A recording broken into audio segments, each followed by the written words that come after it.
What is going on YouTube? Another video coming at you from the Washington Command Post. My name is JD. We are going to dive into this. Today is September the 10th, the day before our first game of the season. We're facing Jacksonville in Washington, and apparently it's supposed to rain. That's going to suck, but I haven't posted in a while. Been kind of busy with my other channel. Summertime's pretty busy for my work, and in summertime and in Christmas. But before I get started, you can follow my channel, follow my Twitter. My Twitter is Commander J Plank. And let's dive into this. So a couple things. I'm going to talk about a lot of topics today. A lot of topics. I have to catch up on a lot of things. Terribly busy. And also in the next, I'd say 30 days, I'm about to have another child born. So very busy time for me. But let's get into this. So Washington has a game tomorrow against the Jacksonville Jaguars. Home opener, season opener, and I got some things to talk about. First thing, let's start with quarterbacks. I gotta throw this out there real quick. This is not Redskins or Washington Commanders related, but I got in a debate with someone, so I want to get a consensus from everyone who's listening to this. If you are listening to this, take 2 seconds and comment. Who is the better quarterback, Jimmy Garoppolo or Derek Carr? Not David Carr, Derek Carr. Okay, the fact that I actually had this argument is still asinine to me. Someone's trying to argue that Jimmy Garoppolo is better than Derek Carr because Jimmy Garoppolo has been to a Super Bowl and won a playoff game or two. I'm like, okay, that's those things aren't false. However, Jimmy Garoppolo is not a better quarterback than Derek Carr. Derek Carr's played for a very shitty organization. Okay, context matters. Okay, you can make Trent Dilfer won a Super Bowl. I wouldn't take Trent Dilfer over Dan Marino. And that's just a dumb state. I wouldn't take Brad Johnson over Jim Kelly. It's a dumb statement, and I got an argument about it, and I'm like, dude, I just need to get some consensus that I'm not crazy. So if you can take 2 seconds, just comment Derek Carr or Jimmy Garoppolo. If you just comment a name, I don't need anything else. Just I'll add up the total. All right. But while we're on topic of quarterbacks. Our quarterback is under so much scrutiny. I don't understand the vitriol and the hatred for Carson Wentz. Like, he is so disrespected. I could say confidently that Carson Wentz, is a top 20 quarterback. Okay, back on Jimmy G. He's not even starting on his own team. That's one indicator that he's not better than Derek Carr. Anyway, sorry. Carson Wentz gets so much hate and vitriol. Like, you would think that he was in the same boat as Deshaun Watson when it comes to like his sexual assault allegations. Like, the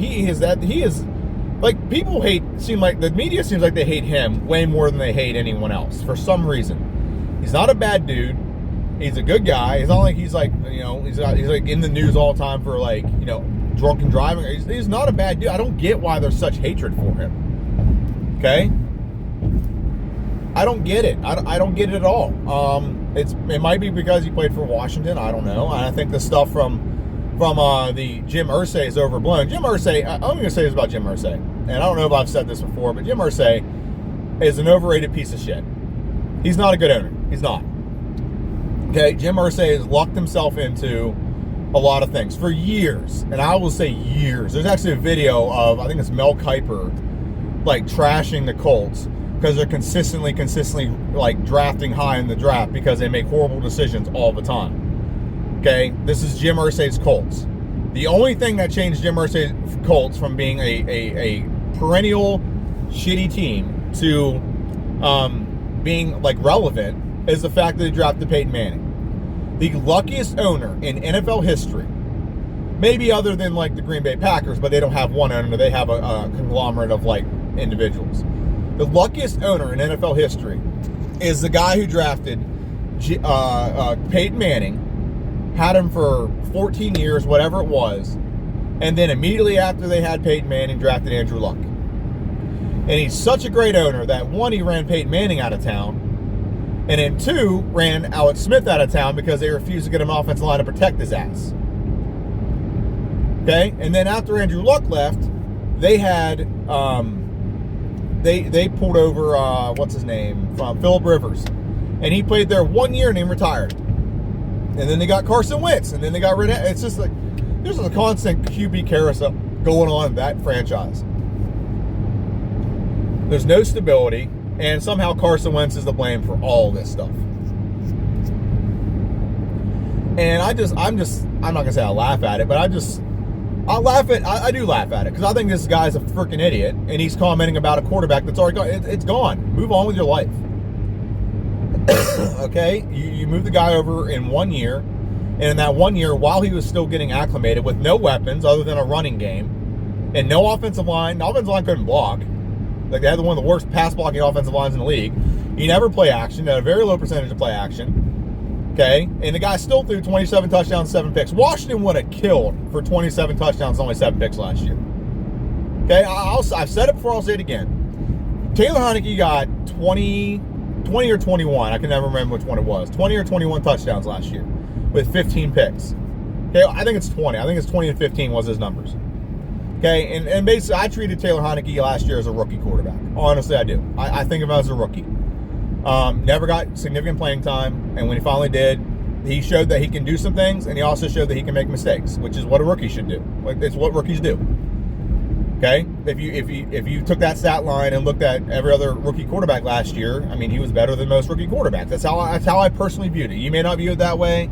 You may say, "Oh, the guy's like 20. He's been in the league a few years. But he should know these things." Like, no, he's never got playing time to know these things. But regardless, Washington fans would have killed last year for 27-7. Okay, take away 5 interceptions.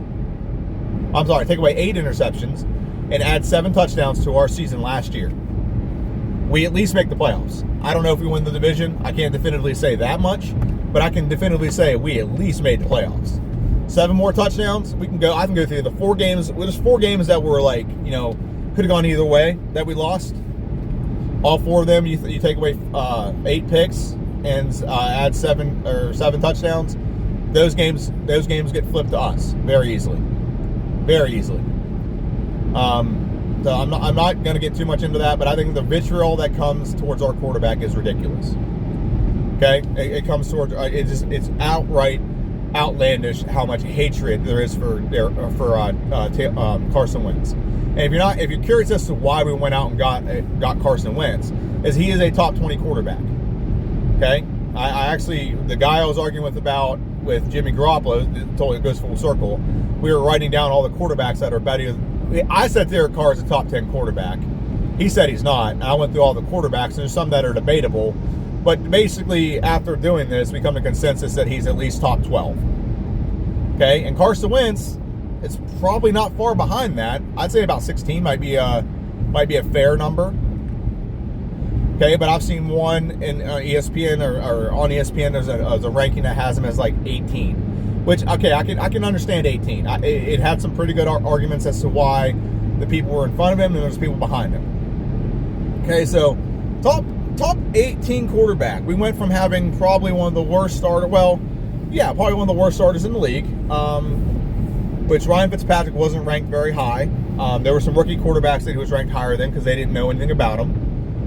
And then Taylor Heinicke was a little bit less than that. So last year we were starting with one of the worst rated wise quarterback. I don't think he was the worst quarterback last year. It was definitely the worst quarterbacks. And Carson Wentz is an 18th. So I'm honestly, and I'm about to get to a prediction about this season. I'm honestly very excited about like this season, and I'll save that for a little bit later. One more topic I want to talk about because I got into a Twitter fight about this. This is comparing Jay Gruden, okay, the Jay Gruden, to Ron Rivera. In Jay Gruden's first year, I think he went like 4-12. Okay, and to be fair, he was dealing with Robert Griffin and having to force acclimate him, and then Kirk Cousins, and it was a whole thing his first year. But then his second year, he went 9-7. And then his third year, I think he went 8-7-1, and then he went 7-9 the last 2 years. He was 2 years, and then his last year, he got fired mid-season. That was when he had Case Keenum. He didn't have a quarterback. He was forced to draft. Basically, what I'm getting at is Jay Gruden was here, and Jay Gruden he wasn't a world beater. But if you look at what happened before him, all the coaches before him, he was significantly better than all the coaches before him record-wise. He was better than Mike Shanahan. Mike Shanahan had garbage season, the 10-6 season with Robert Griffin's rookie year, and then garbage season. Okay? Garbage everywhere. Okay? The coach before him, I think it was Jim Zorn. Okay? Garbage. He had a decent first half of his first season, then garbage after that. Okay? Steve Spurrier before that was garbage. Marty Schottenheimer probably would have been pretty good if he would have just been given some time to coach. So every coach we've had has been garbage, and Jay Gruden at least brought us a little bit of stability to the middle of the pack. Okay? But here's the thing about Jay Gruden that's different than Ron Rivera. And I am talking about this before our first game. I understand this. So I apologize. You can fast forward if you don't want to hear this argument. I don't think Jay Gruden was that bad a coach. I don't think he was. If you look at what we had before, he definitely brought a little bit of stability. Okay? And he also had a lot of disadvantages. Disadvantages that Ron Rivera does not have. Okay? First disadvantage is, he had to deal with Robert Griffin. Okay, and I actually like Robert Griffin, so I'm not here with that, like on board with that. But he had a lot of disadvantages in the fact that he was told who to play. He also has the disadvantage of he was not able to draft his own players. Bruce Allen drafted his players, or the owner would get off his yacht and come draft the player. Okay, that's a huge disadvantage for a coach that wants to build a team a certain way, has an envisionment of his offense, and instead of being able to pick those players or go out in free agency and talk to those players, the GM says, I can do this better than you. I'm going to give you a team, you coach it. That's how we do this. Whereas Ron makes every decision about drafting, about signing players, about cutting players, about trading for players, makes every one of those decisions. Okay? Every one of those decisions. Jay Gruden had no choice other than only thing he could do is kind of pick who played on Sunday. And he couldn't even do that all the time because there were times where he was told to play certain players and not other players. Okay, so there's massive differences between what Ron Rivera's, what he's allowed to do and what he's in control of than what Jay Gruden was in control of. Now, I'm not sitting here saying Jay Gruden was going to win a Super Bowl, but Jay Gruden did a very good job considering the massive disadvantages. If he was able to make personnel decisions, we probably would have seen a lot better out of him and out of the teams that he coached. Because he would have picked the players he wanted it. He probably would have resigned certain players, maybe even a quarterback. Okay? Those are all things that were done under his coaching. Okay? And everyone, I heard this argument, was like, Jay Gruden had Kirk Cousins. He had a good quarterback. I'm like, first off, who do you think made Kirk Cousins a pretty good quarterback? Who do you think schemed Kirk Cousins to be good? Okay? Kirk Cousins is an okay quarterback. Kirk Cousins is okay at looking good at looking good at quarterback. And what I mean by that is I don't like Kirk Cousins personally. I really don't. I don't like him. I think he as a person, he's fine. He's a good person. I just don't think he's a good quarterback. I think he does a great job of showcasing or getting the stats so you can't point to him and look, hey, this team's not winning. And he can basically say, the team's not winning. It's not because of me. You can look at my stats. Even though he'll get some of his stats in like the worst times, he'll throw short of the first down all the time instead of taking like a risk and like being a good quarterback. He'll take the safe play and look back on the game and say, we lost, but my stats were good, so it's not my fault. He's very good at that. He's very good at looking like a good quarterback. Okay, there's a difference between being a good quarterback and looking like a good quarterback, and that's what Kirk Cousins is great at. He's good at looking like a good quarterback. Okay? But Jay won games with him. And the first year after Kirk left and we traded for Alex Smith, Jay Gruden was running away with the division. 6-3. We had at least a 3-game lead, I think, on Dallas at the time. We were running away with the division. We were dominating our division until Alex Smith broke his leg. So I don't want to hear this about Jay Gruden. I mean, you can say you don't like him. That's fine. But you can't sit there and say he was a bad coach whenever he had a lot of disadvantages and Ron's not. And honestly, Ron has yet to win more than 7 games in his third year. By year 2, Jay Gruden had 9 wins. By year 3, he had an 8-win season, which should have been a 9-win season. I don't want to get into that. It's one of the reasons why I don't like Kirk Cousins. That's a different discussion. Okay, so drastically different. There's a lot more success that came from the Jay Gruden era, who had no control over anything other than calling plays, basically, than there was, and he also had a really bad defensive coordinator. I don't care what anyone says. Greg Minuski, and who was before him? cannot think of his name right now. Shoot. No, I can't think of his name. I can see his face, I can't think of his name. Shoot. He actually has like the same name as the owner of the damn Browns. I can't think of his name right now. I just can't. I really can't think of his name. Shoot. But he was bad. He was very bad. And he was supposed to be the defensive coordinator, was the defensive coordinator for, I think it was for the Mike Shanahan era. And Jay Gruden kept him and let him kind of like a hangover or whatever from the Mike Shanahan era. But the defense was horrible under both. So, yeah. I don't care what anyone says. And then Jay Gruden, multiple coaches under Jay Gruden ended up being offensive coordinators somewhere in this league, or even head coaches that have been successful somewhere in this league. So that's all I'm going to say, and I'll move on from this topic. It was just something I got in a Twitter argument with, and I'm like, there's no way that I'm going to let this stand without voicing my concerns about it the next time I post. So you can put your opinion in there. That's fine. My opinion is Jay Gruden did the best he had with what he had to work with. He wasn't allowed to pick his players, wasn't allowed to pick his team. And so basically he was throwing a team and say, good luck. And he did the best he could with it. That's all I'm going to say. And I'm going to move on to actual Washington. So Washington is facing off against the Jaguars. Let's go over some of our positives. First off, I think our receiving core is going to demolish their secondary. Our receiving core is way faster than their secondary ever was. The secondary was bad last year. Is the reason why they only won 3 games last year. Secondary is very bad. They're not going to be able to hold on to our guys' jock straps. We have 3 burners that are just going to blast. That they're not going to be able to cover. They're not going to be able to cover McLaurin. Not going to be able to cover Dotson, and they're not going to be able to cover Curtis Samuel. Not going to be able to cover, and that's not even counting Johnny Brown, and it's not counting Cam Sims if he's cleared for the game. So yeah, that's not going to work. The best part of the defense for the Jaguars is the linebacking core, but they're all young. And they're not going to be a linebacking core that's in sync. They're not going to be able to have the impact that a good linebacking core can have. Their defensive line's also very bad. Well, it's not very bad, but it's not very good. So it should not be that big of an issue running the ball on this team. It's not going to be that big of an issue throwing the ball on this team. Really, what I want to do, what I want to see is our tight ends test those linebackers.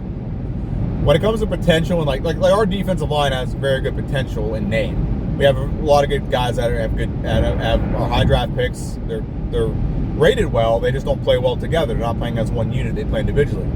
Their linebacking core for the Jaguars is kind of the same thing. They have a very good linebacking core, loaded with some good talent, right?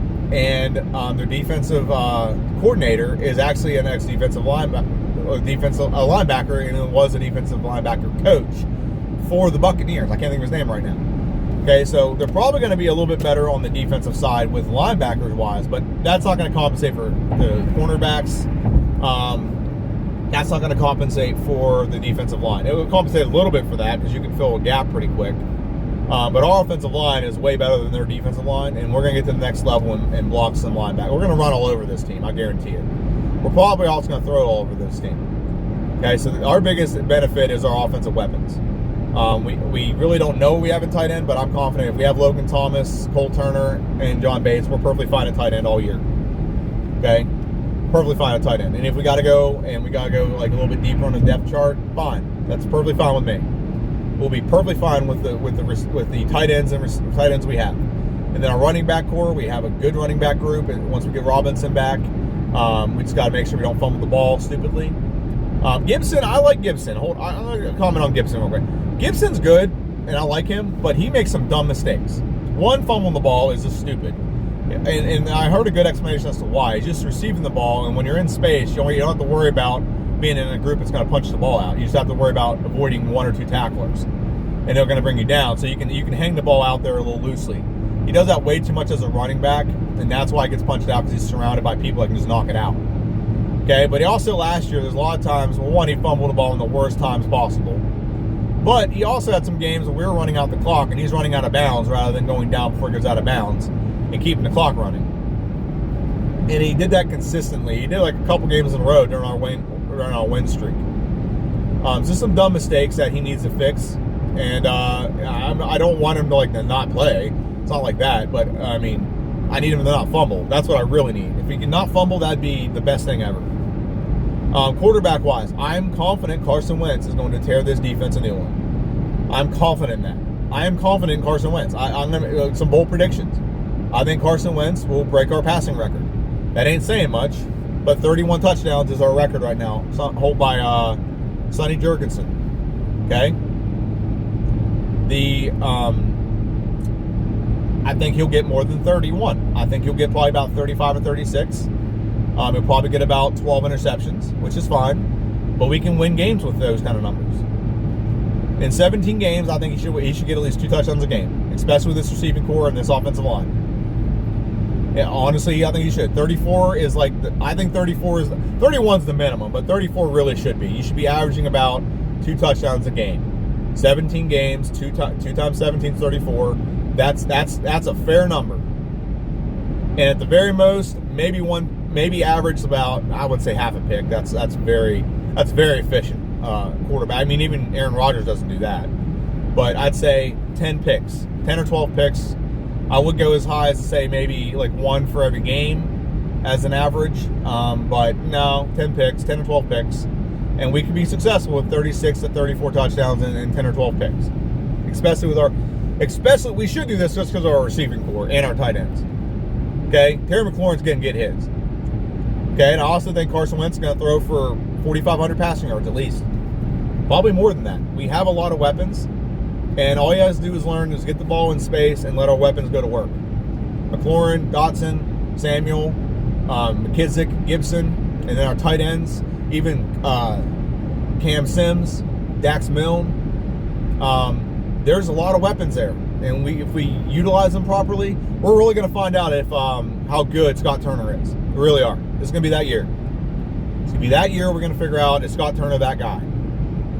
So, yeah, I'm not worried about the offense. I think the offense is going to do perfectly fine. I'm going to take a drink of my drink really fast. So I'm not worried about the offense at all. What worries me is the defense. It's the defensive line. I think defensive line will stop their running game. I'm not worried about the running game per se. Because the question is our defensive line going to play disciplined football, play in their lanes, and get home at the quarterback in the right lanes? Because Trevor Lawrence is an athletic quarterback. He can run, he can scramble, he can roll out, he can extend plays. If we're not lane committed and we're not lane disciplined, he's going to run on us all day. Okay? He's going to extend plays. And this is the issue last year. And I've said this before, and I will say it again. The defensive line last year is the reason why our secondary sucked last year. Okay? Am I sitting here saying secondary was very good? Hell no. But as a defensive line, if you are not getting to the quarterback and you're giving the quarterback 6, 7, 8 seconds to throw the damn football, it doesn't matter how good a corners you have. You can't cover forever. You cannot cover forever. Eventually, either A, if you're in a zone, people are going to find the holes in the zone, they're going to sit there. Until the quarterback moves, the zone moves with it. That's the problem with the zone. The zone is all eyes are on the quarterback, they're not on the players in the areas. Okay, you're supposed to find both, but you can't always do that. Okay? All eyes are on the quarterback. Okay, you're not playing a man, you're playing in an area. It's not the same. Okay, and then second, when you're playing man, you can only cover for so long. It doesn't matter who you have. You can have Darrelle Revis on one end and Deion Sanders on the other. You cannot cover forever. Okay, eventually, if the quarterback's scrambling, there's an angle to get you the ball. Doesn't matter how well you're covered. There is an angle. A decent quarterback can throw you open. Okay, and that's the problem with Washington's defense. That was the problem last year. Is we would like if we watch the Chiefs games, for example. All happened, Patrick Mahomes is at the weight, roll around, or look at our Chiefs game this preseason. All Patrick Mahomes had to do was scramble a little bit, buy himself about 2 or 3 seconds, and someone would become wide open. Okay, because the angles change, the coverage changes, you can't chase them around forever. It's just not possible. So our defensive line is the big linchpin in whether or not this defense is going to be good or not. Everyone says our linebacking core is bad. Okay, I don't disagree with that. However, if our defensive line is getting to the quarterback, it's going to null avoid any kind of deficiencies we have. And I actually think Jamin Davis, if you watch the preseason, he actually had some pretty good plays. So he's definitely made some strides, and he can definitely be a good linebacker. And Cole Holcomb had 140 tackles last year. He's fine. He is a good starting level linebacker. He's not great. He's not like an all-pro, but he will be consistently good as long as he's playing, as long as he's healthy. He'll be consistently good level. He's not replacement level, but he's just above replacement level. He's good enough to start on pretty much any team he's thrown on, except for a team that has like really good linebackers, like great linebackers. So, and in the secondary, there is one question mark in the secondary this game. We don't have Cam Sims or Cameron Curl. I'm sorry, Cameron Curl. Cameron Curl is a very good safety, and he's probably one of the most important defensive pieces we have. So we don't have him or Chase Young in this game. And is that going to be a massive difference? Well, we're going to see. We're going to see how Derek Forster. We're going to see how Percy Butler. We're going to see McCain. We're going to see how those guys work and how good or bad they're going to be. That's going to be a very big indictment or indicator for how good our season's going to go. If they come in and they're able to do good things and we're not giving up big bombs deep and everything. The receiving core on the Jaguars is better than it was last year. I think they have Christian Kirk, who isn't great. I don't know. They overpaid him. Let's just say that. They don't have Chark anymore. Who is the older guy they got from? They got an older guy from Detroit. I cannot think of his name right now. I can't think of his name. Not Galloway. It's the other one. It might be Galloway. I don't know. It might be Galloway. But they got an older receiver from Detroit, so he's there. But I don't know if he's going to be great or not. I don't think he is. But I think Galladay's on the Giants. So I don't remember his name. I know they played at one point for the Kenny Galladay, and who was the other guy? I don't remember. I'm not going to concern myself about it. I'm not too worried about their receiving core. I'm not too worried about their tight ends. I really would be worried about their running back if they had a better offensive line. Their offensive line has gotten better because they did add Brandon Sheriff. So that is something about their offensive line. They added some good veteran Pro Bowl leadership there. But I don't think he's head and shoulders better than Andrew Norwell. So I don't think their offensive line's gotten a lot better. And I also don't think, there's a lot of question marks about the running backs. They have James Robinson still nursing an injury, and you have Tyler Eaton. I think that's what his name is, Taylor Eaton, or Travis Eaton, whatever his name is. Last name's Eaton. I don't know his first name. I think it's Tyler, but and we don't have anything about him really. We don't know. So that being said, what do I think Washington's going to do this game specifically? Well, the Vegas line on this game is 44. NFL Network predicted our score of 25-20, Washington winning. A lot of NFL analysts actually predict us to lose. 8 out of 10 analysts picked Jacksonville to win this game. So what do I think? I think Washington's going to win 27-17. I think we're going to come out and we're going to do pretty well. It's going to be a rainy game, so it's not going to get in the 30s. If it gets in the 30s, that'd be great. Washington had a really big problem getting into the 30 points last year, and that's been our problem recently. Can Washington get out early is the question. And so I think Washington will win this game by 27-17. I think we'll be up 24-17 with the ball. We'll get a late field goal to go up 27-17, and our defense will keep them out of the end zone to win at 27-17. That's what I think. I think we will give us some touchdowns. They're gonna do a little bit because I think Trevor Lawrence can eat. He can eat against he'll eat a little bit against our defense. He'll pick us up. He'll get us. He'll get us a little bit. Now I want to give some what do I think about this season? I'll be honest with you. The last few seasons I've been pretty excited because there's just a lot of unknowns. And like Fitzpatrick, a quarterback that can do well, whether he does is a different question, but he can do well. But this year we have Carson Wentz, who is a bona fide starter. He is a proven track record of winning or playing in this league, and he has a pretty good winning percentage when he does play. He can throw the deep ball. He is really accurate. He's a very good quarterback. Definitely a step up from what we've had in the past. And I watched this on ESPN, and there's some analysts out there that Washington's projected to go like with 7 wins, to get the same amount of wins they had last year. Let me ask you this. How do you have almost the entirely same defense except for one player, which is Landon Collins gone, okay? Same defense,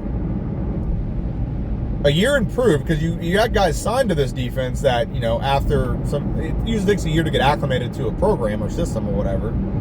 Okay? So you have a defense that, took some time. It takes a year to get acclimated. So now you have guys that are like 1 year better. We won 7 games last year. You improve the quarterback. So your quarterback goes from like a no-name, okay? And I know this because none of the analysts can get his name right. It's Taylor Heineke, not Tyler Heineke, or Tyler Heineke, or Taylor Heineke, or whatever they called it. Okay? They can never get his name right, so I know he's a no one. Okay, so, and then they add, on top of that, they add the fact that this is the weakest schedule in the league. Last year we had the hardest schedule. We won 7 games. 4 of them were decided by like a touchdown, or like were very close games that we could have won if we just had slightly better quarterback players, a ball bounced our way or something. Okay? So you had 4 games like that. How do you not have a better quarterback and an easier schedule, and that doesn't at least equate to a 9-win floor? Okay? That's in my opinion. There should be a minimum 9. I think 10 should be the minimum. I'm not one of these people oh, let's just win 8. No. 9 wins, 9.5 wins is what the baseline should be. 9.5 wins, so 10 wins. You can't get half a win unless I guess you can tie.